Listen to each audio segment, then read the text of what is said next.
et bienvenue pour ce premier webinaire de la saison 2014, en ce jeudi 10 avril.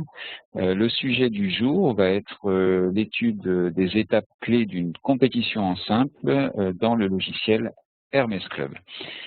Alors, on va travailler directement sur l'exemple, et durant cette présentation, je vais bien insister sur les étapes et l'ordre dans lesquels il faut les effectuer, avec quelques recommandations bien précises sur chacune d'entre elles pour que vos compétitions en simple puissent se dérouler dans les meilleures conditions. Vous aurez l'équivalent de cette formation, mais plutôt sur les compétitions en double ou en équipe, les Scramble, 4 balles, Foursome, Pro-Am, lors d'une prochaine session dont j'ai oublié la date, mais qui devrait arriver, je pense, d'ici un petit mois. Bien, je vais m'identifier sur le logiciel.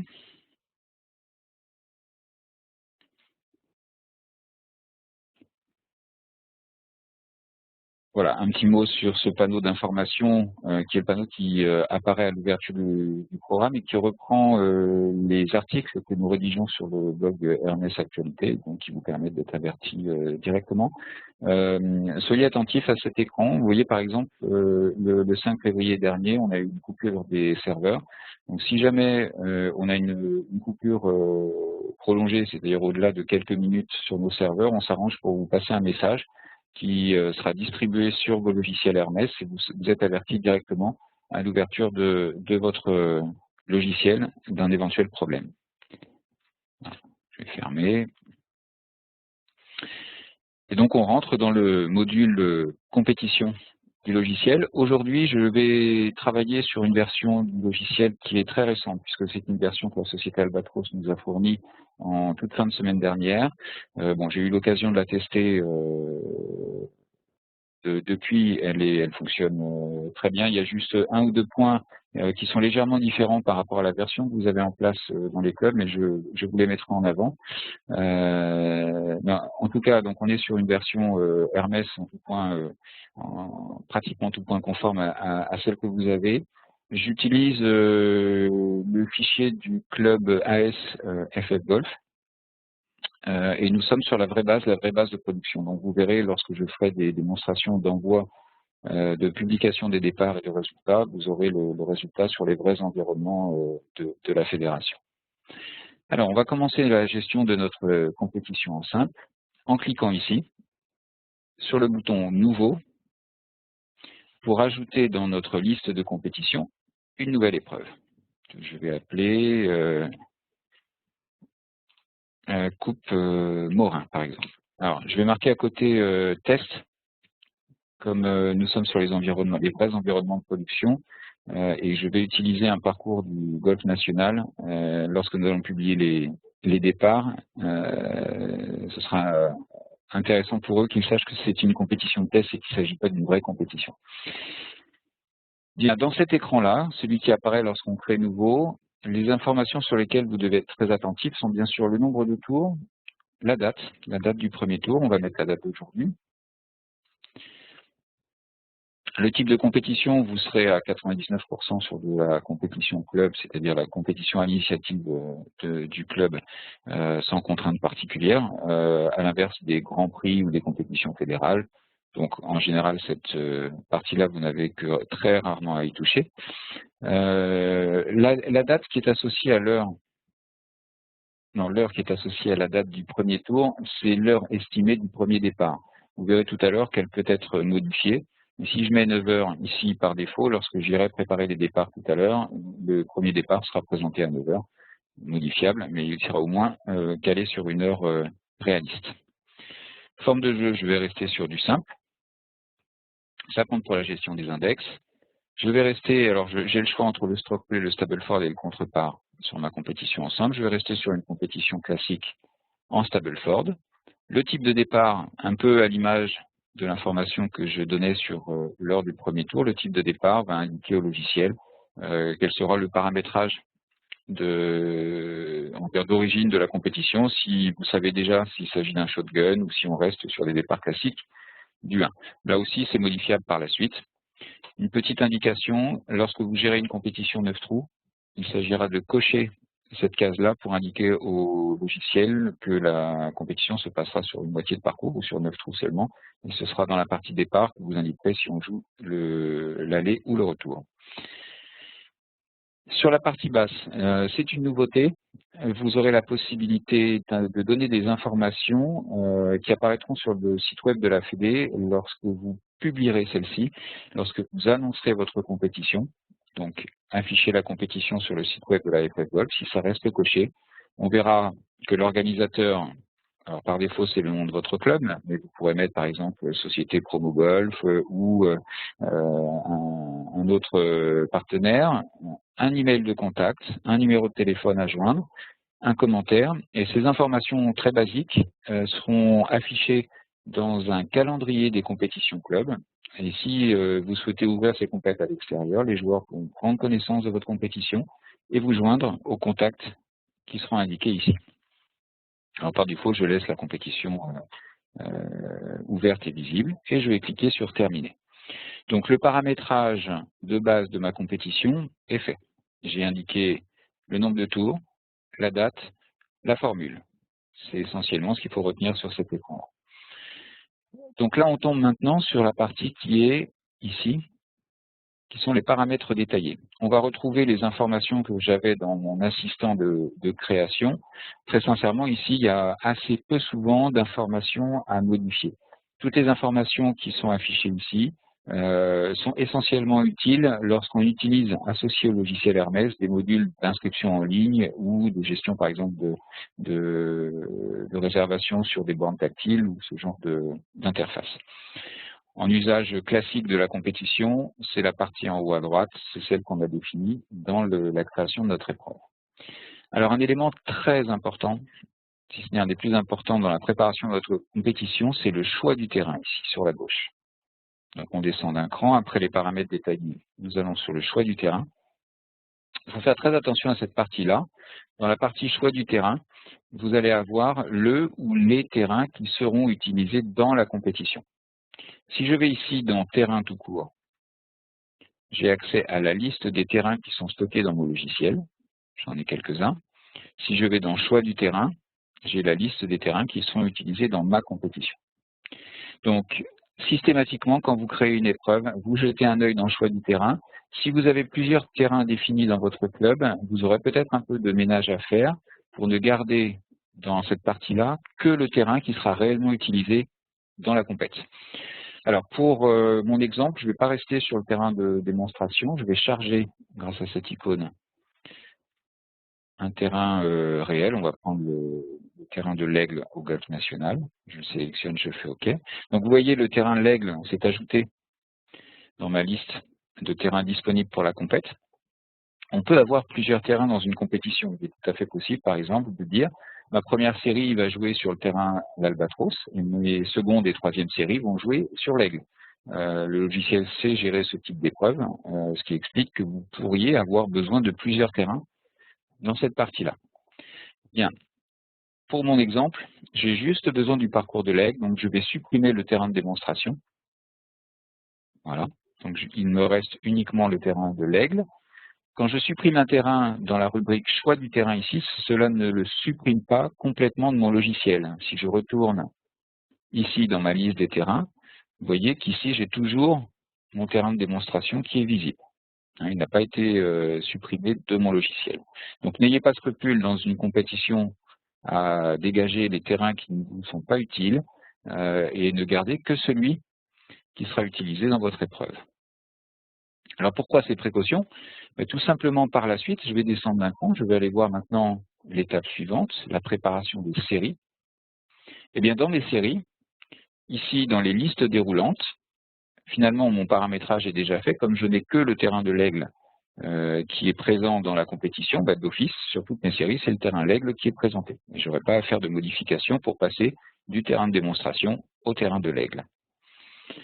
Bien, donc après le choix du terrain, je passe à la partie préparation des séries.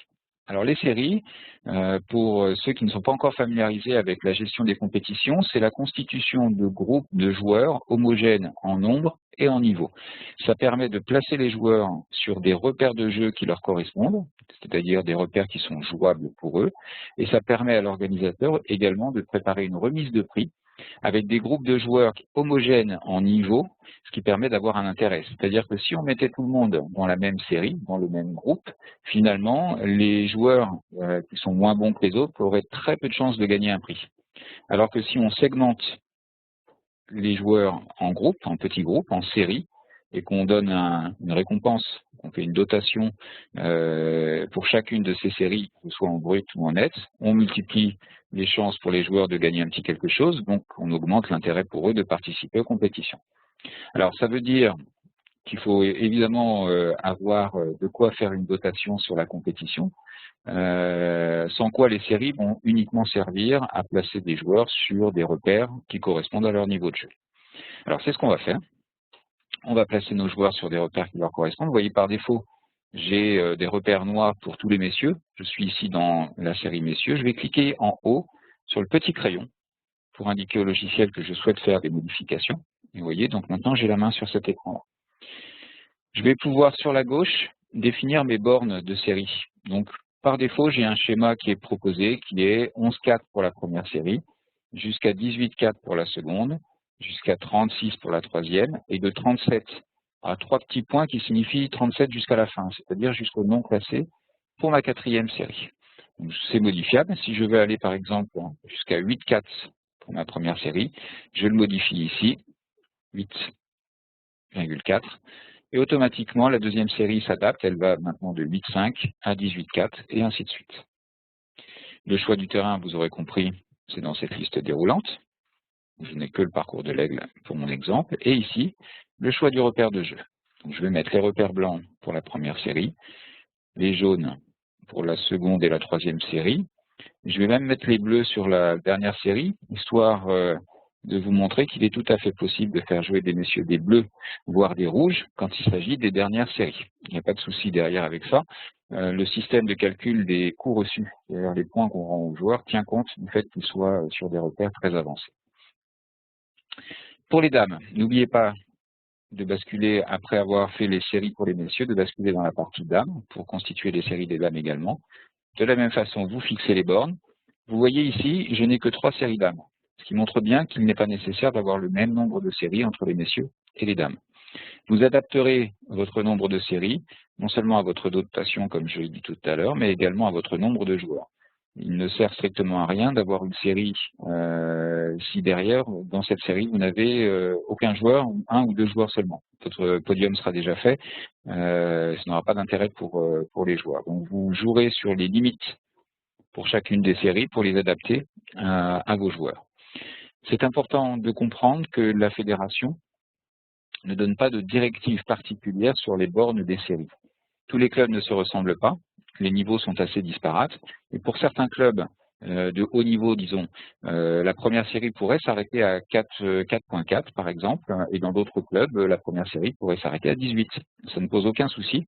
C'est chaque club qui voit et qui fait en fonction de sa population de compétiteurs la définition de ses limites entre les premières, deuxième, troisième et autres séries. Bien, je vais choisir mes repères de jeu. On va laisser les repères bleus pour la première série dames, on va mettre les rouges pour toutes les autres. Alors, je le fais jusqu'au bout, c'est plus par souci d'esthétisme qu'autre chose, parce que ça ne sert strictement à rien de changer le repère de jeu sur les 4e, 5e et 6e séries, puisque ces séries ne sont pas utilisées. Alors, je ne l'ai pas précisé tout à l'heure pour les messieurs, mais ici, vous pouvez éventuellement préciser si une des séries joue dans une forme de jeu différente.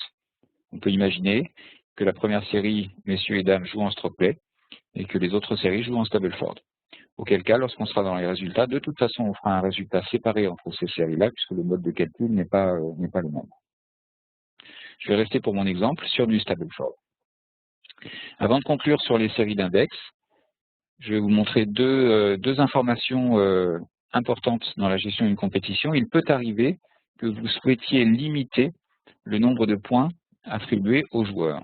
c'est souvent le cas en compétition, notamment pour éviter que les joueurs 54 ou proches de 54 vous sortent des scores nets Stableford à 60 voire 70, ce qui prive les autres joueurs de toute chance de gagner quelque chose en net s'ils sont dans la même série.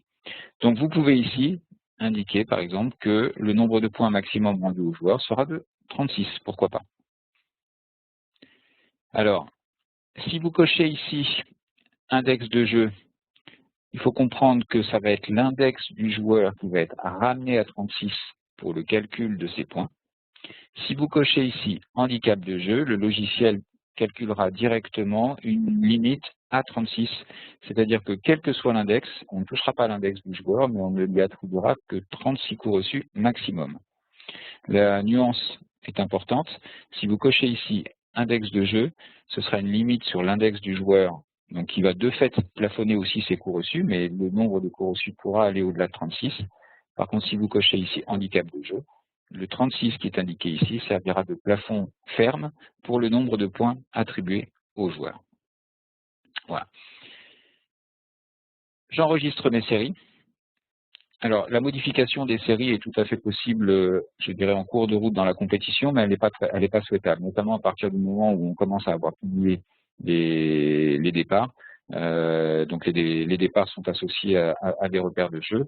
Donc, il n'y a pas de conséquences sur les scores tant qu'ils ne sont pas saisis à changer les repères de jeu, mais à partir du moment où votre compétition est établie, il faut éviter les retours en arrière en cours de route.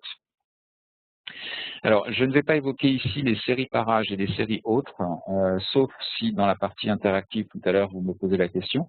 Mais nous avons déjà fait des webinaires sur ces parties-là, sur la constitution des séries, et vous pourrez retrouver les films correspondants. En attendant, si vous souhaitez des précisions, vous le demanderez tout à l'heure et je vous les présenterai bien volontiers. Après avoir préparé la base de la compétition, le choix du terrain et la constitution des séries, je vais passer maintenant, on va dire, à la phase opérationnelle réelle de la gestion de ma compétition, c'est-à-dire l'inscription des joueurs. Donc je vais dans gestion de la compétition ici et je clique sur inscription et carte de score.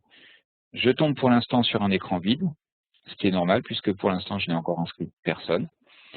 Pour commencer mes inscriptions, je vais cliquer ici sur inscription joueur, où je vais avoir un écran séparé en deux parties avec sur la gauche les joueurs qui sont déjà présents dans mon fichier, le fichier du club, celui qui contient les licenciés du club et puis tous les joueurs qui ont précédemment joué en compétition ou qui sont passés en green fee sur le site.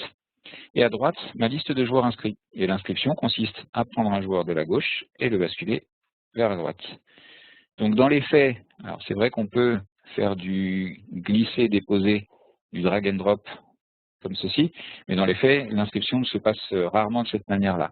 Ça pourrait, si vous êtes dans un club avec assez peu de joueurs, vous pourrez par exemple faire un tri par ordre alphabétique et puis faire défiler votre liste et choisir les joueurs et les basculer à droite.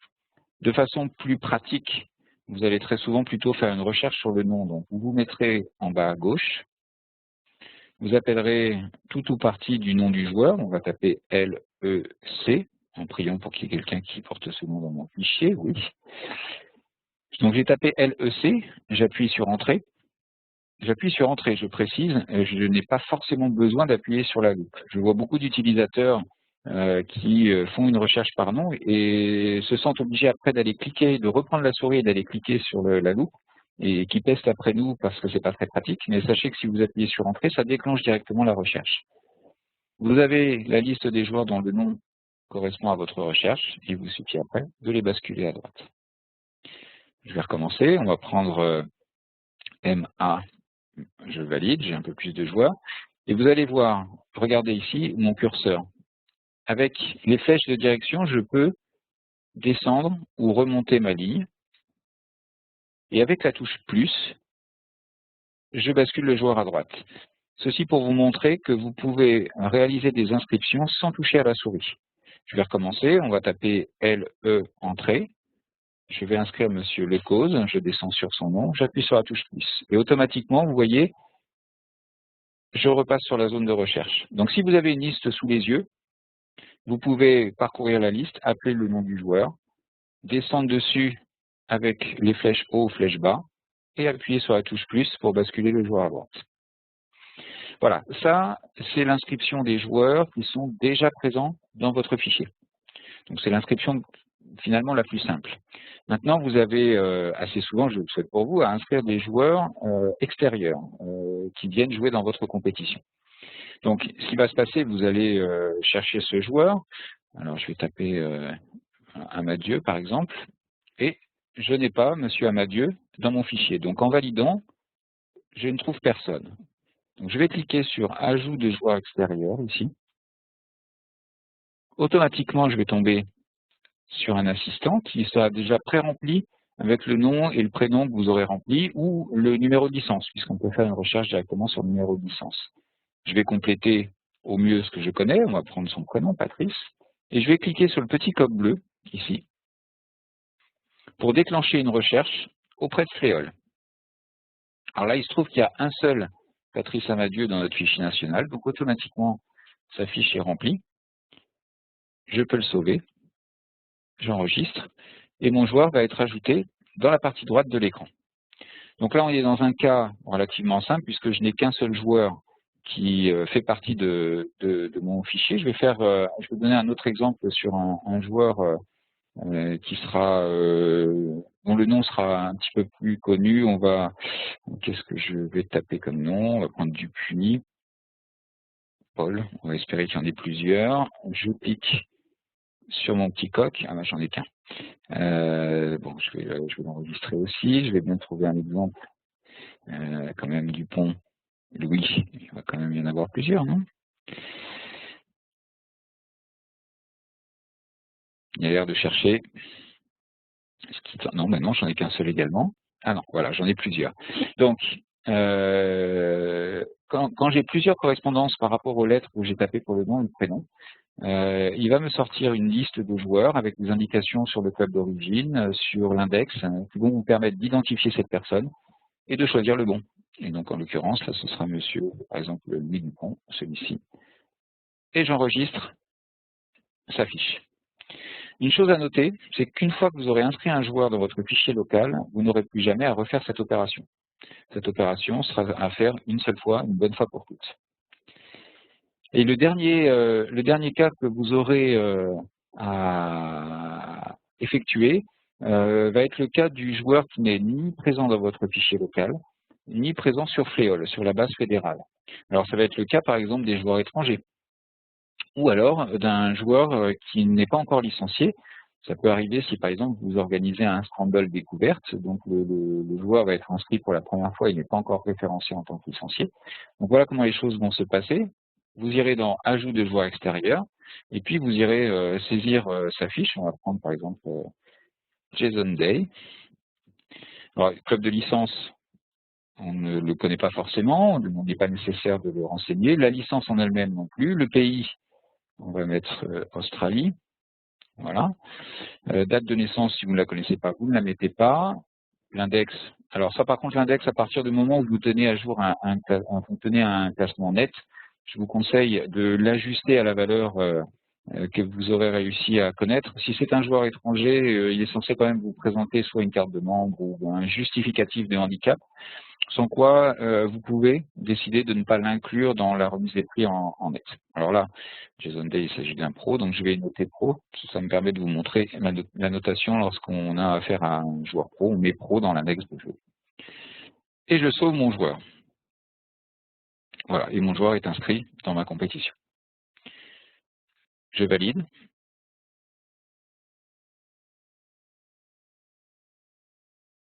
Voilà.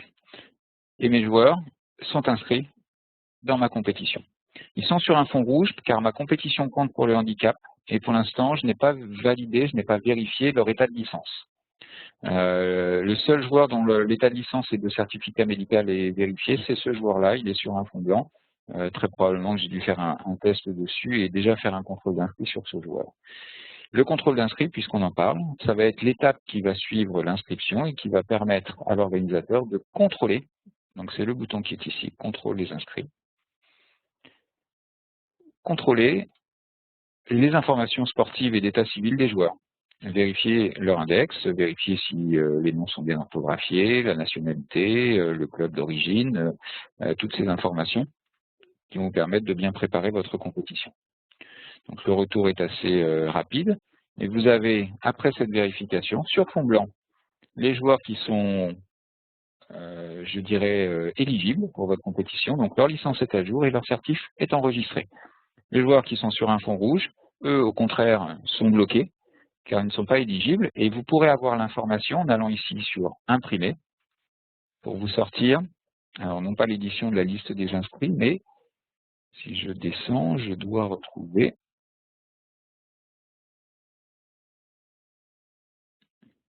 voilà, édition du contrôle d'inscrits, aperçu. Et vous aurez pour chacun des joueurs qui sont sur un fond rouge, le motif du blocage. Voilà, je vais vous l'afficher, voilà, un peu plus large. Donc vous voyez, pour tous ces joueurs, on vous affiche par exemple celui-là, pas de certificat médical, ça veut dire qu'il n'en a jamais eu. Et pour ces joueurs-là, c'est que le certificat médical est périmé. C'est-à-dire qu'il y en avait un l'année dernière, mais il n'a pas été enregistré pour cette année. Or, la date limite pour l'enregistrement du certif, c'est le 1er avril. Jusqu'au 1er avril, on est dans une période dite de tolérance, il peut jouer en compétition, mais à partir du 1er avril, si le certif n'est pas enregistré pour 2014, il est bloqué en compétition. Donc voilà pour l'inscription et le contrôle des joueurs. Et je vais passer maintenant à l'étape suivante. Alors avant de passer à l'étape suivante, deux manipulations de base. Si vous souhaitez revenir dans la fiche du joueur et modifier une information, vous avez toujours ici le petit crayon qui vous permet d'afficher la fiche et de changer les informations qui pourraient être inexactes. En théorie, les informations sont vérifiées si elles proviennent de Fléol. Mais si vous avez, pour certains joueurs, des modifs à faire, ça va être par ce biais-là.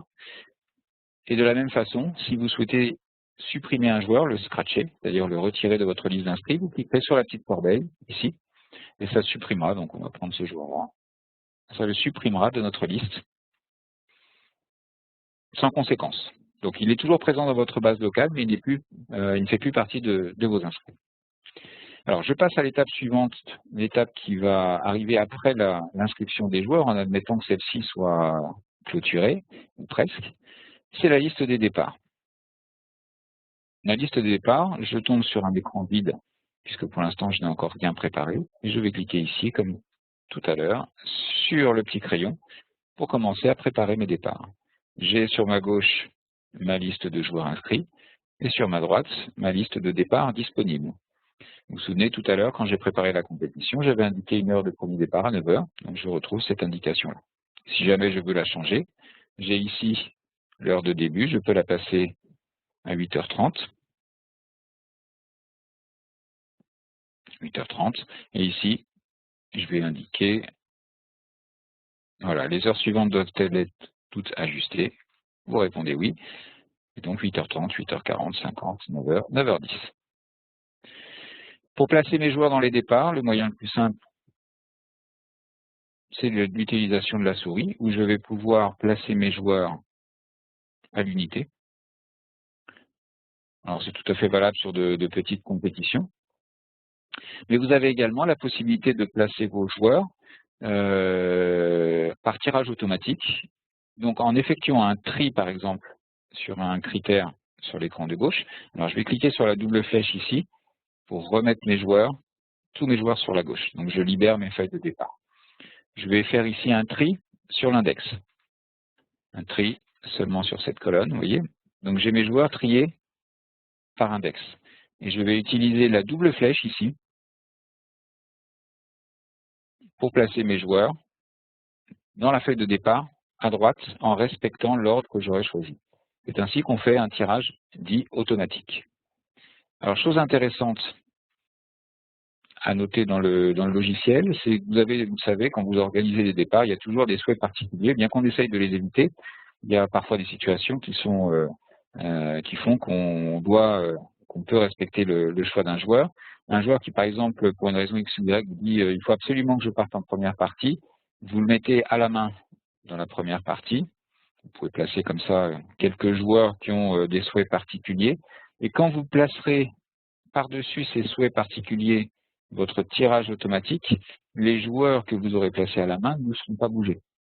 Donc ça vous permet de ménager à la fois le côté automatique du tirage des départs qui va vous faire gagner du temps, avec le respect de quelques souhaits particuliers si tant est que c'est la pratique dans votre club. Bien. Alors là non plus, je ne vais pas rentrer dans le détail sur la gestion des départs et de toutes les possibilités qui sont offertes par cet écran. Ça a fait l'objet d'un webinaire spécial sur la gestion des départs. Il n'est pas prévu d'en faire un nouveau cette année sur la gestion des départs parce qu'il y a une vidéo très bien faite qui est déjà enregistrée. Cela dit, quand j'enverrai le petit questionnaire d'évaluation à la fin de notre webinaire d'aujourd'hui, si vous souhaitez qu'on revienne sur cette partie-là, ou même si vous souhaitez qu'on voit cette partie plus précisément dans la partie questions-réponses, vous me poserez la question et je vous la présenterai. J'enregistre les départs et je vais alors en sortir une liste. Ça peut être la liste sur laquelle je vais travailler pour informer mes joueurs des départs. Voilà. Mais je peux aussi souhaiter la publier sur le site web de la fédération. Donc je vais aller, alors regardez ce que j'ai fait, j'ai cliqué sur le petit coq bleu ici.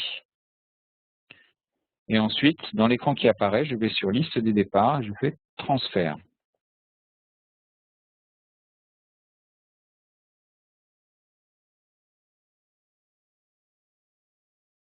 Donc ça va prendre quelques secondes. Voilà, mes départs sont transférés. Je vais vous montrer la traduction de ça sur le site web. Alors on va aller sur l'extranet du club. Donc, je vais prendre le 1300, le club 1397 qui est le club que j'utilise pour mon exemple. Dans la rubrique sport. Donc ici, sport. Mes heures de départ. Voilà. Et vous avez l'affichage du départ que vous avez publié. Voilà ce que ça donne. Je vous montre volontairement la traduction de ça sur votre extranet, parce que d'une part, ça vous permet ici, avec le petit bouton qui est là, de supprimer un départ que vous auriez publié par erreur. Donc ça, c'est important de pouvoir réagir vite quand il y a un départ erroné qui est publié. Vous pouvez le faire via votre extranet dans la rubrique sport, mes heures de départ, en cliquant sur ce bouton-là. Et l'autre chose que je tenais à vous montrer, c'est ce lien ici que vous avez en bas de cette page, donc dans mes heures de départ, et qui vous permet d'intégrer vos heures de départ dans votre propre site web. Donc, ce qui vous permet de centraliser, par exemple, je vais vous montrer sur le site du Golf National. Voilà. Un exemple de ce qui peut être fait pour l'intégration des départs. Ils ont une rubrique compétition ici, départ. Et vous voyez, donc ils ont intégré le lien que je vous ai montré sur Extranet. Il est intégré dans leur site web, donc on a l'impression que ça fait partie du site web. Pourtant, ce sont des pages de la fédération et on voit les départs de ma compétition. Voilà, vous avez les départs qui sont présentés 8h30 à 9h10. Voilà pourquoi j'ai appelé ma compétition test, pour qu'il n'y ait pas de confusion pour les joueurs et le club. Et je vais m'empresser de supprimer cette compétition pour qu'elle ne dure pas plus de quelques dizaines de secondes sur le web. Bien, on va revenir à notre logiciel, à la partie qui va suivre la publication des départs. Ça va être l'édition des cartes de score. On va aller dans inscription et cartes de score ici. Et les cartes de score sont sur le bouton du même nom, sur cet écran. Je vais choisir un modèle ici, important. Vous avez plusieurs modèles de cartes de score. Je vais prendre par exemple une carte de score avec marqueur. Donc ça affiche sur la carte le nom du joueur et le nom de celui qui l'accompagne et qui marque son score. Et voilà à quoi vont ressembler les cartes de score. Je vais élargir un petit peu. Donc vous avez les cartes de vos joueurs. Vous pouvez cliquer sur impression pour les envoyer vers votre imprimante. Les cartes de score sont fournies par la fédération. Sur Extranet, vous avez dans la partie demande de fourniture la possibilité de commander votre carton de carte de score pour en recevoir plusieurs centaines, je ne connais pas le nombre exact, je crois que c'est les cartons de 2000, plusieurs exemplaires gratuitement. Je veux simplement vous montrer, pour les joueurs qui n'ont pas de certificat médical ou qui n'ont pas de licence valide, vous aurez un filigrane qui sera marqué sur la carte Alors, on vous permet quand même de sortir la carte de score. Le joueur n'est pas éligible pour apparaître dans le classement de la compétition. C'est-à-dire, vous verrez, vous ne pourrez pas saisir son score dans Hermès. Par contre, vous pouvez l'autoriser à faire son 9 ou son 18 trous, on va dire en accompagnement de la partie qui joue la compétition. Simplement, il est averti, il est hors compétition, il est hors classement. Auquel cas, du point de vue de la règle, de la législation sur le certificat médical, on ne lui fait pas prendre de risque. Donc, il peut jouer ses 18 trous, mais il sera hors compétition.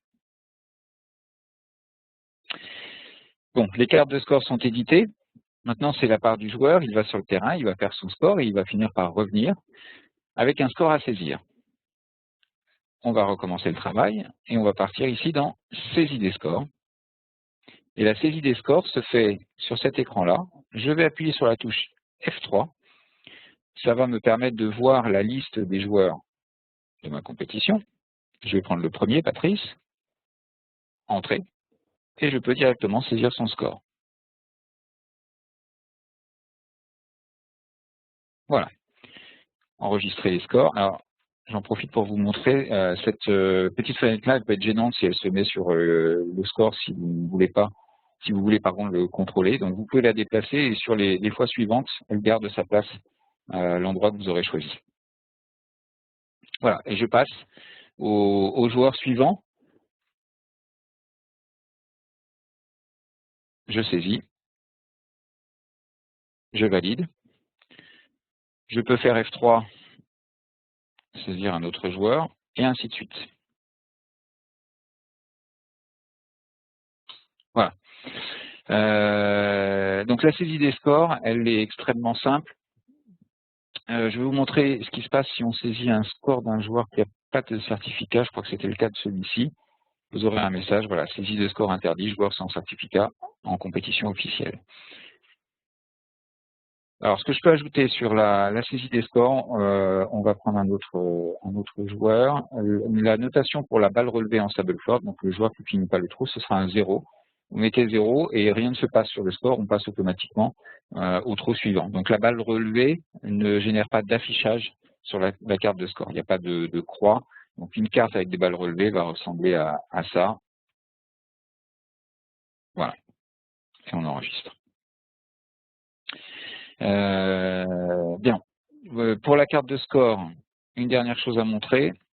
Si un joueur fait un trou en 1, il faudra saisir un 1 et ensuite passer avec la flèche vers la droite à la case suivante.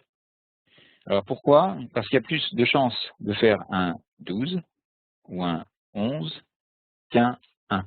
Donc quand on commence à saisir un 1, le logiciel suppose que c'est plus un 11, 12, 10, 11, 12, 13 ou autre qu'un trou en 1. Si vous souhaitez enregistrer un trou en 1, vous tapez 1 et vous passez à la case suivante. Voilà. Et dans les cas extrêmes, en stroke play, si vous avez un score de 20 ou plus, vous cliquez ici sur score sur 2 chiffres et vous notez votre score sur 2 chiffres, 23. Voilà. Alors, pour pouvoir vous montrer des résultats qui ressemblent à quelque chose, je vais tricher un petit peu, je vais revenir dans les inscriptions. Je vais inscrire un petit peu plus de monde de manière, je vais trier par prénom pour avoir un petit peu tout le monde. Et avec la touche plus, je vais mettre un petit peu de monde dans ma compétition. Là, j'en ai ajouté une soixantaine. Je vais changer de compte. Je vais passer sur le compte super utilisateur FF Golf pour disposer d'une petite fonctionnalité qui me permet de saisir des scores aléatoires sur des joueurs, ce qui est bien pratique quand on a ce genre d'opération à faire ou pour faire des tests, un résultat aléatoire. Voilà, et ça enregistre des scores aléatoires sur l'ensemble des joueurs. Ça, vous n'avez pas cette fonction-là, c'est un privilège de testeur. Voilà, toujours est-il que ma compétition arrive à son terme, j'ai saisi tous mes scores, je vais pouvoir passer dans la partie classement et prix, affichage de mes résultats.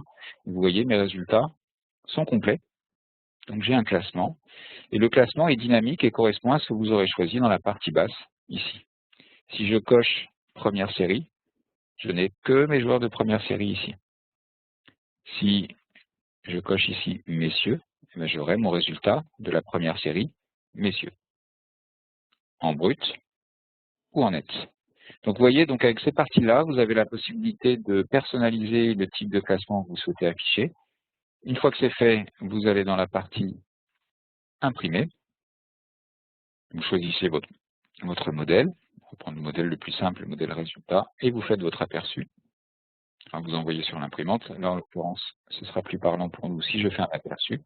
Et vous avez votre classement qui s'affiche. Bien. Dernière chose, avant de clôturer, la publication des résultats et l'envoi des scores à la fédération pour le calcul des index. On va commencer par la publication des résultats. Je vous conseille d'attendre un petit peu de temps après la remise de prix, histoire de laisser la possibilité aux joueurs qui vont remarquer des erreurs de se signaler auprès de vous. Voilà. Une fois que vous pensez que toutes les réclamations sont prises, vous irez ici dans le petit coq bleu pour avoir le panneau de transfert, et sur publication des classements, comme tout à l'heure pour les départs, vous ferez votre transfert ici. Alors ça va prendre un petit peu de temps parce que du coup j'ai quand même mis du monde sur cette compétition. On va patienter un petit peu.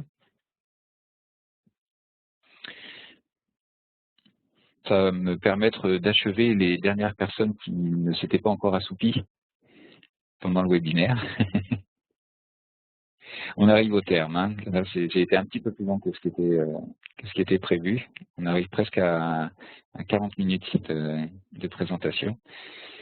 Mais on arrive vraiment au bout et on va passer bientôt à la partie questions-réponses. Voilà, j'ai pas prévu autre chose pour meubler ce temps d'attente.